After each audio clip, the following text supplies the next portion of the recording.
Hello everyone, Assalamualaikum. My name is Al Fayawala, and today I am again with another special guest. Name is Shahid Ali Mughal. Born in Pakistan but is currently in Silicon Valley in Indonesia. So without wasting time, we'll get started. So hello, sir. How are you? Yeah, hi Ahad, I'm fine. What about you, sir? Yeah, I'm doing very well, and thank you for making yourself available for interviewing me. Yes. Thank you so much for your time. So before moving on, question for can you introduce yourself to our audience who are watching?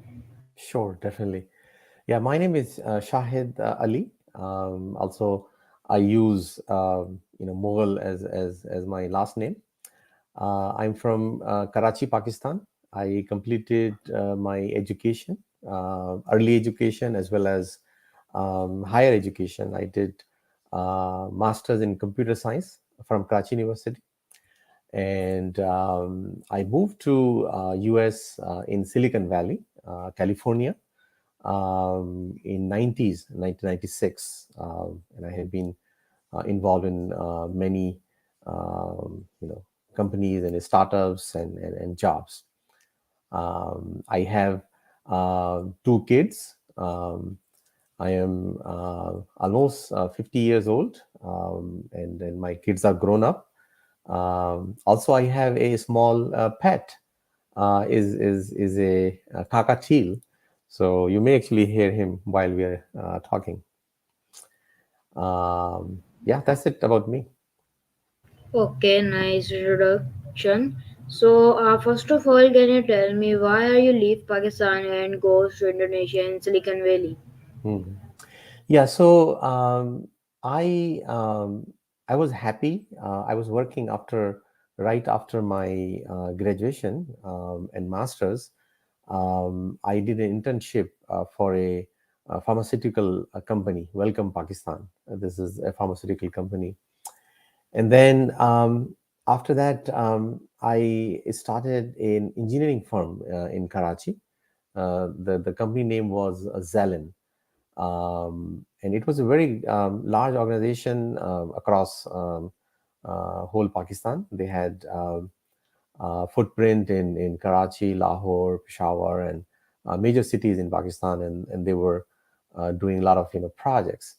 So when I joined them, they had a project in Silicon Valley, California, and they wanted me to go there and establish, work there, and then help the team there. So that's how I ended up here in 1996. Okay, nice, wonderful. So, my first question in your screen is what drew you to live in Silicon Valley? So I did not plan for Silicon Valley. I even actually I never thought that I would leave Pakistan. So I never even tried it. People used to try to get out of the country, but I never actually. So this was just because of my work. Um, Question is that why I stayed in Silicon Valley. I really like the energy and the ecosystem that you have in Silicon Valley. You have technology ecosystem. You have people who are really resourceful. Also, um, I really like the weather of Silicon Valley Bay Area. I mean, it's not that harsh cold or very hot. Only it gets warmer. I think maybe 10 or 15 days in a year. So yeah, so it's a weather, it's a culture, and also the ability to really be close to technology. All the big companies like Google and Apple, and so it's a big large footprint of technologies here. So that kind of kept me engaged, and I really like that. Okay, nice answer. So, can you tell me what is your goal in your life? What do you want to do? Yeah, that's a very interesting question. So I think from the beginning of my early, I would not even say career, childhood, I was involved heavily in education. So I have been teaching to kids when I was a kid like you, even actually younger than you. I used to teach in the private capacity, like one on one, and then also I kind of built a education center as well. So my goal in life is to educate people, or give them the ability to acquire knowledge, and really take advantage of their capabilities. Like every human, regardless of wherever you live, um, you have all those potentials, and how do you maximize that, right? And not actually in the context of money or wealth, essentially to really engage in this life, and really get involved, and uh, really maximize your potential.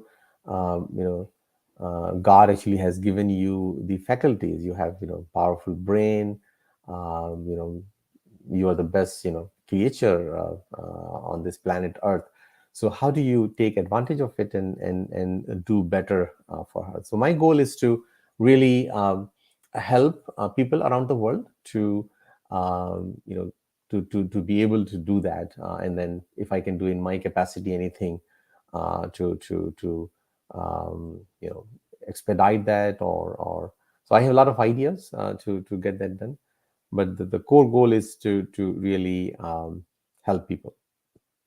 Okay, so Sashai, there is Rehan Lawala watching. Hmm. So can you remind him when you are meet with him? Oh, so he's asking when should I meet him. He wants your Facebook ID. I will give him, and Hmm. he are watching. So Hmm. please introduce to you. And when you meet in Silicon Valley, I met Rehan Allawala. I don't exactly remember the year. It was, I think, 2013 or 2014, when Rehan was visiting here. I knew him before that. When I was in Karachi in 2010, 11, I moved to Karachi. I lived there 2 years. And so Rehan came here, and we had a wonderful time for, I think, 1 or 2 days.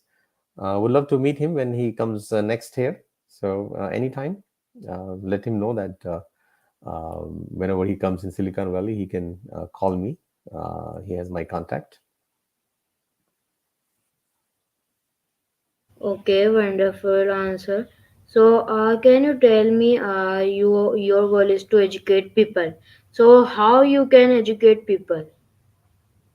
So my approach to educate people is a little bit different. So what I believe, that technology is the it's a very excellent tool that can be utilized to really help people get actually knowledge that they need to, right?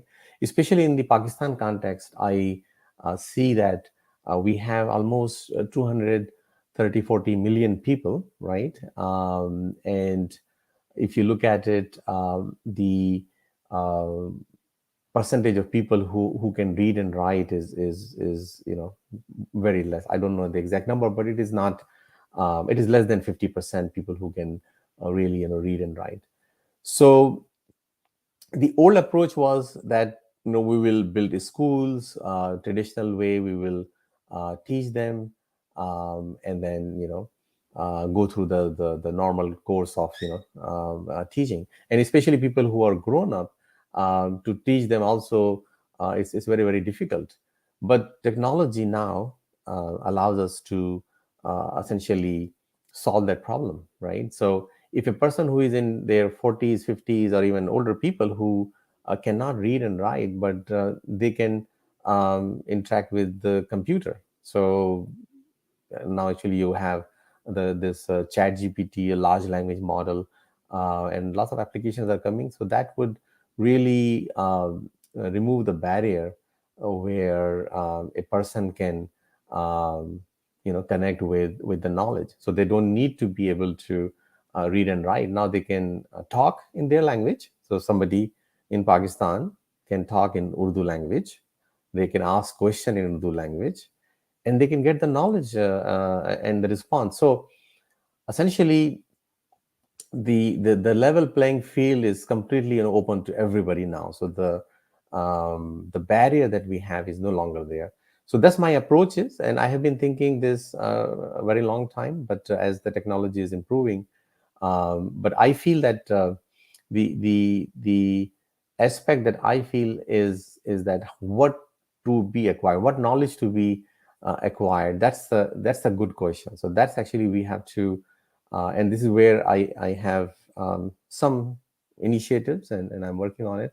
How to organize this knowledge in a fashion where different people can get different areas of knowledge, right? And then they can take that to the advantage of their livelihood, how they can earn their living.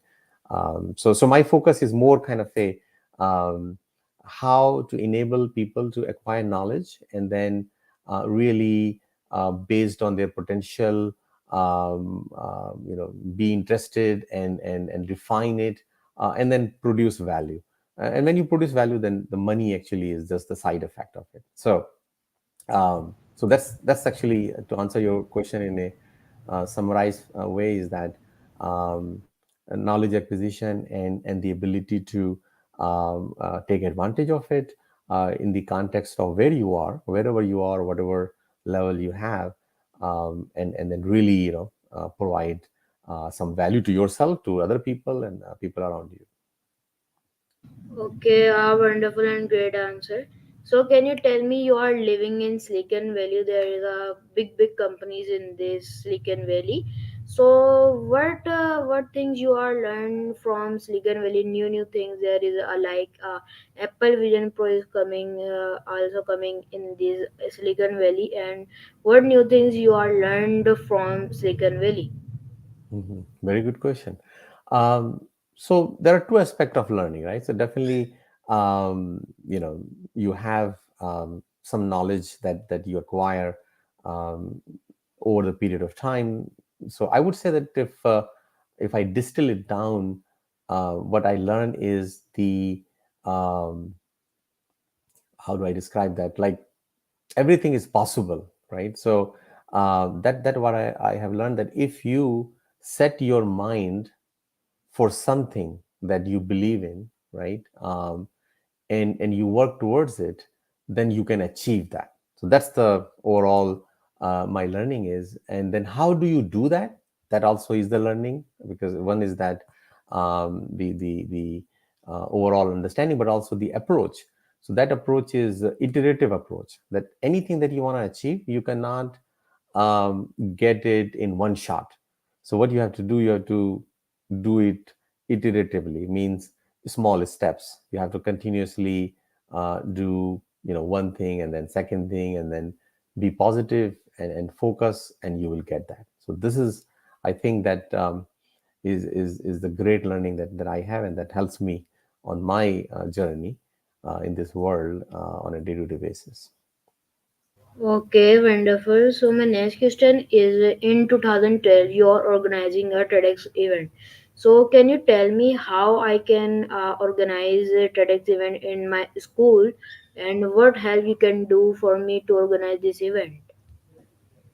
Yeah, TEDx is a wonderful organization, and it is open. So you can visit their website, TEDx.org or TED.org, and they have this TEDx program, and it's open to everybody. So you can go and register yourself, and then provide your event or program that you want to do, and they will help you. But I can help you if you have any kind of question or anything. But the process is very, very simple. Anybody can do that. So just actually visit this website, TED.org, or TEDx.org, I believe. And they have a full blown application and steps and the whole guided, kind of a process for you. Okay, nice and wonderful answer. So my next question I will ask you in the screen is what is the biggest challenge you faces living in Silicon Valley? That's a very good question. Challenge. Yeah, I think from a challenge perspective, I would say that I'm just facing the shortage of time. There's so much to do, and I have so many aspirations and ideas, uh, and so little time to really, you know, get them implemented. So yeah, that's my challenge. Is that how do I prioritize the important thing first, and then able to get them done in the short amount of time that we have. Okay, wonderful and great answer. So my next question in your screen is what your opinion on the diversity and inclusion efforts in Silicon Valley? Silicon Valley, I mean, overall, you know, United States or America, the society is very open. So open means that the criteria that people judge each other or look at each other is the capabilities and abilities. So people don't actually worry about what background you have, what language you speak, or what national origin or religion you belong to. So Silicon Valley is a good example where we have people from all around the world. I mean, like almost more than 230, 40 countries. People live here with harmony and without any problems. So I don't see a diversity as a problem. I do see that in overall in US, not only US but also in Western countries, that there is a new kind of thought process emerging that the people who are based in the locality, they should be given priority, but that is very very I would say not prominent, and we can even ignore that. So overall, diversity, inclusion, I don't see a problem, and I am actually the example, right? So I was from Pakistan, and I was never actually had any problem. Nobody asked me who you are based on my background, and everybody just welcomed me, and even today they actually look at my work, look at my interaction with them. Okay, nice and wonderful. So my next question in your screen is uh, have you noticed any changes in the culture of Silicon Valley over the years? This is also a good question. To be honest, I have not noticed changes in the culture. It could be only me. I know that other people that I talk to them, they say, but that actually is kind of more anecdotally that people say always, right? I mean, if even if you are in Pakistan or any other place, a generation always think that the next generation is change and their values are change. Um, so but but my experience is that people are very very helpful, and because they are all from a diverse background, everybody is from different parts of the world. So their thought process is is inclusion. So I have not noticed um, any noticeable change that has happened here. Okay, nice and wonderful. So my next question in your screen is how do you navigate the competitive job market in Silicon Valley? Yeah, so definitely, the competition is there. Fortunately, in Silicon Valley, not much. I would say competition from the job seeker side, because you have lots of companies hiring always, and there are some time where that changes a little bit. But if you are talented, if you have a skill, and you can deliver, right? If you can If you can, you could be a good project manager, you could be a good writer, you could be a good programmer, you could be a good data analyst. So in all these areas, if you have good skills, then you are highly sought after. So competition I have not observed, and the reason could be that maybe in my field there is not much competition, so it's all technology, computers, and software development, and the data side.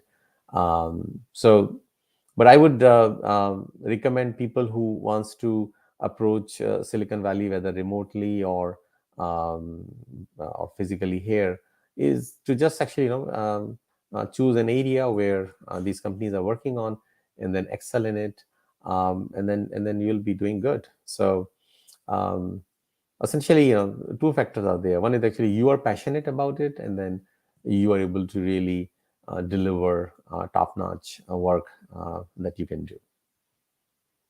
Okay, nice answer. So my next question I will ask to you: how did you get the opportunity to go Silicon Valley? So I was lucky. It was nothing to do with my capability or anything. As I told you in the beginning, that I was working at a Pakistani engineering firm, and they gave me the opportunity. They told me they had the opportunity. They were opening their offices in Silicon Valley, so they made me a lead, and they gave me three people. They say, okay, this is the team. You go there in Silicon Valley and establish our business. So that was the opportunity for me from the company that I had. Okay, nice. So my next question in your screen is: how do you cope with the high cost of living in Silicon Valley? High cost of living.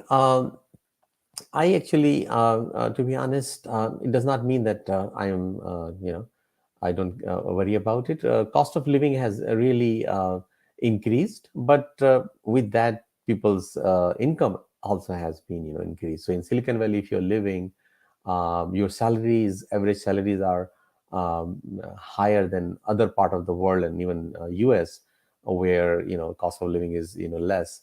So I have not noticed a measurable impact.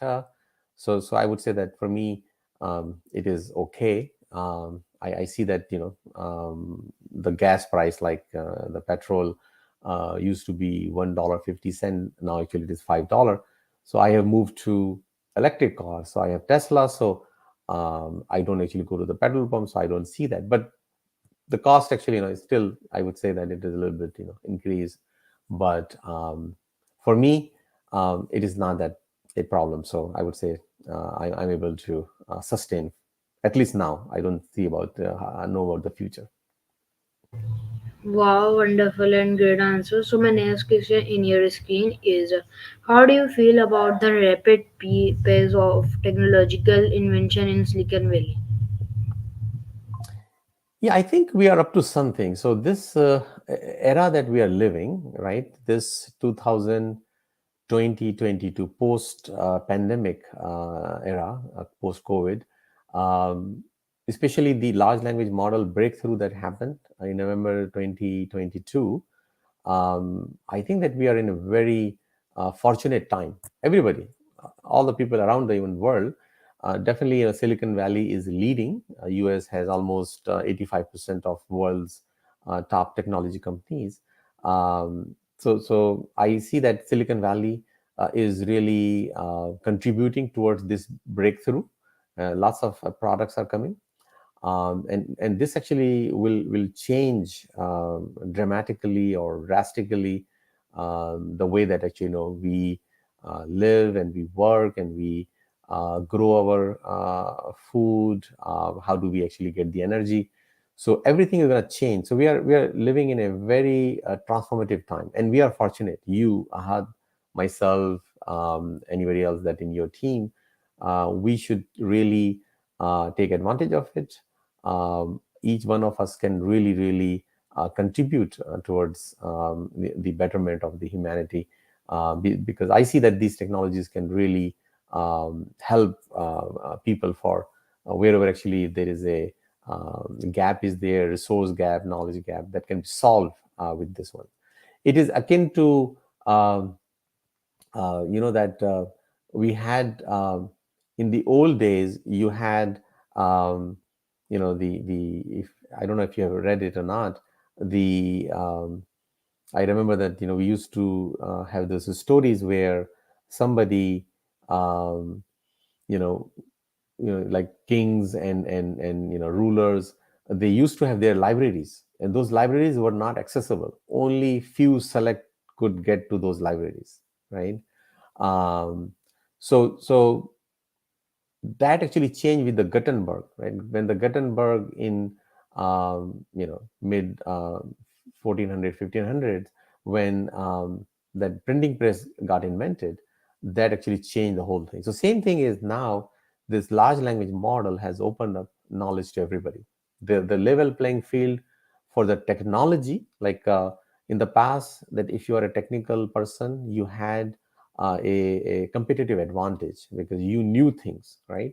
So now that is that the difference is gone. Now anybody who has access to computer or access to mobile phone, they have access to everything that a person like me who has access to it. So that's actually is an amazing opportunity, I think, that and Silicon Valley is definitely helping to really get to the next level.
So there was an internet problems. There light बिजली गई मेरी.